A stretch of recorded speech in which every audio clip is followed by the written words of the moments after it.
Seu carro está fazendo barulho, você está achando que é amortecedor?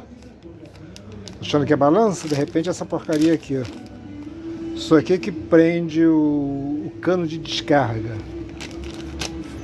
Prende o cano de descarga, fica pendurado na realidade, né? A lataria do carro. Olha o estado disso aqui, tá vendo? Ó. Ele não tá... Aqui tá mais largo, tá vendo? Isso causa um barulho terrível. Para trocar é muito fácil. Eu vou cortar aqui para facilitar a retirada e colocar um novo. Vamos acompanhando aí.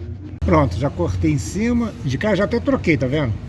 Para colocar é muito fácil, porque a borracha tá nova, aí encaixa com facilidade.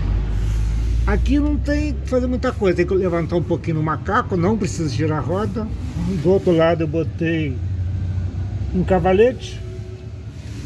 Se o cara é pançudo, tem que levantar um pouco mais, né? É, não tem jeito. No meu caso foi fácil.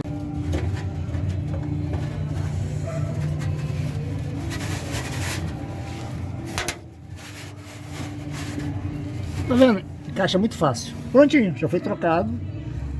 Gastei uns 30 e poucos reais. E não tem mais o barulho. Tava um barulho horrível aqui. Balançava assim. É porque a borracha fica ressecado. Parece um toco de madeira, entendeu? Prontinho, serviço feito. Acabou o barulho.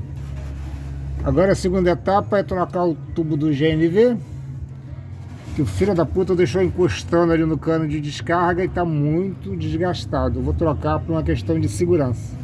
Mas esse é assunto para outro vídeo.